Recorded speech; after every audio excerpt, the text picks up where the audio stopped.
He's a fantastic player. ምናልባት ይህንን ቃል ገና በለጋ ዕድሜው መጠቀም ተቸኮለ ሊያስብል ይችላል። ግን እሱ ገና በ17 ዓመት ከ291 ቀኑ ሜዳ ላይ የሚያሳያቸው ትርኢቶች የውሳኔዎቹ ፍጹምነት፣ አዝናኝነቱ ሁሉ አበቄለሽ ወይንም እንከን አልባ የሚያስብለው ነው። ግቦችን ሲያስቆጥር፣ ቡድኑን ተሸክሞ ሲጓዝ፣ ሜዳ ላይ የሚፈጽማቸው ጀብዶቹ ሁሉ አበቄለሽ የሚለውን ቃል መሸከም የሚያስችለው ይመስላል።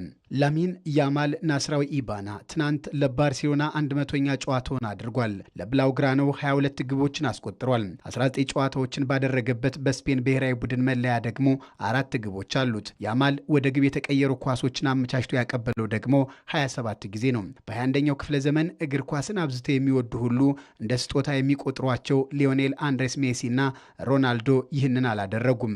ያማል በስፔን ቁልፍ ተጫዋች የሆነው ገና በ16 ዓመቱ ነው። ሜሲና ሮናልዶ ግን በሀገራቸው መለያ ለመጫወት እንኳን 18 ዓመት እስኪሞላቸው መጠበቅ ነበረባቸው። ሊዮኔል ሜሲ በክለብ ታሪኩም በ17 ዓመቱ በ9 ጨዋታዎች 1 ጎል ብቻ ነው ያገባው። ክርስቲያኖ ሮናልዶ 18 ዓመት ከመሙላቱ በፊት ያስቆጠራቸው የጎሎች ብዛት 5 ብቻ ነው። ፔሌ በ17 ዓመቱ የዓለም ዋንጫን ቢያነሳም ተጽዕኖ ግን እንደ ያማል አልነበረም።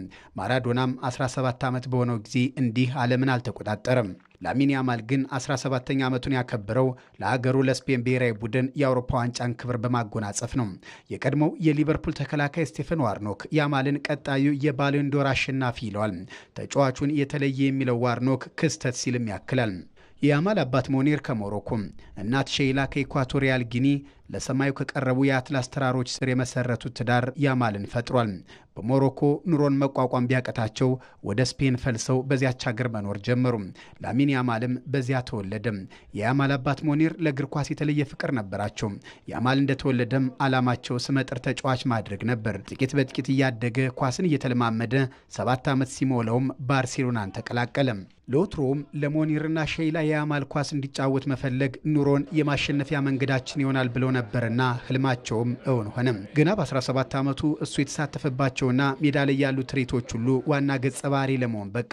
ባርሴሎና ከኢንተር ሚላን ባደረጉት ጨዋታም ቲኤንቲ ስፖርት ላይ ሲተነትን የነበረው አሊማ ኮስት በህይወቴ 45 ደቂቃን እንዲህ እንደ ያማል አንድ ተጫዋች ሲቆጣጠረው አላየሁም፣ የማይታመን ሲል ገልጾታል። ኢንተር ሚላን በመጀመሪያዎቹ 21 ደቂቃዎች 2 ግቦችን አግብቶ ሲመራ ነበር። አንድ ምትሃተኛ ወጣት ልጅ ግን ባርሴሎናን ከጨዋታው ውጭ እንዳይሆን መለሰው። የላሚን ያማል እግሮች ከሶመር አቅም በላይ ሆኑ። አሰልጣኝ ሲሞኔ ኢንዛጊ ለያማል አድናቆት ቃል ሲያጥራቸው ተስተውሏል። እሱ በ50 ዓመት ጊዜ ውስጥ አንድ ጊዜ ብቻ የሚታይ ክስተት ነው ብለውታል። ለእኛ ትልቅ ችግር ነበር፣ በሁለት ተጫዋቾች ለመቆጣጠር ብንሞክርም በቂ አልነበረም ሲል ተናግረዋል። አሰልጣኝ ሃንሲ ፍሊክ ያማል በትልቅ ጨዋታ የበለጠ ይጎላል በማለት ልዩና ድንቅ ሲሉ መስክረውለታል። በ50 ዓመት አንድ የሚፈጠር ክህሎት ለተባለውም እሱ የባርሴሎና በመሆኑ ተደስቻለሁ ሲሉም ተደምጧል። ያማልን ባስቶኒም ዲማርኮም አቸርቢም ሊቆጣጠሩት አልቻሉም። በእርግጥ ጨዋታው ሊጀምር ሲል የፍሊክ ዘዴ ይሁን እውነታው ባይታወቅም ሲያሟሙቁ ያለ ጉዳት አጋጥሞታል፣ ላይጫወት ይችላል የሚል ዜና ተሰምቶ ነበር። ጨዋታው ሲጀምር ግን ያማል የባርሴሎና መሲህ ወይም አዳኛቸው ሆኖ አመሸም። በእግር ኳስ ሜዳ ላይ ተአምር የሚመስል ነገርን አድራጊ፣ ለሚመለከቱት ሁሉ ደስታን ፈጣሪ፣ በእግሮቹ የማይቻል የሚመስለውን ሁሉ ፈጻሚ ሆኖ ብቅ ብሏል። ላሚን ያማል በሜዳ ላይ መንክራቶቹ ከእግር ኳስ ሕያው ኮከቦች ጋር መነጻጸሩ ቀጥሏል። ራሴን ከሜሲ ጋር ማነጻጸር አልፈልግም የሚለው ያማል ሜሲን በታሪክ ምርጡ ተጫዋች ነው ሲል ይገልጿል። ግን ሜዳ ላይ በማደርጋቸው ነገሮች መደሰትን እንጂ ከሜሲ ወይም ከሜሲ ዝቅ ካሉ ተጫዋቾች ጋር ራሴን ማነጻጸር አልፈልግም ሲል ተናግሯል። ብዙዎችን የሚያስማማ ፍሬ ነገር ግን አለ። ላሚን ያማል በ17 ዓመት ዕድሜው ከዚህ በፊት ያልተደረገውን ሁሉ እያደረገ ነው። ገና በሕፃንነቱ ሜሲ ደግሞ 20 ዓመቱ በሆነ ጊዜ በሜሲ ሲጠመቅ ታየ። አጥማቂው ሜሲ በምድር ላይ አንዳች ያላሳካው ነገር የለም። ተጠማቂው ላሚን ያማል የአጥማቂውን ዱካ የሚረከብ ይመስላል። ታላላቆቹ በሚጎመሩበት የአውሮፓ ሻምፒዮንስ ሊግ መድረክ መንገሱንም ቀጥሏል።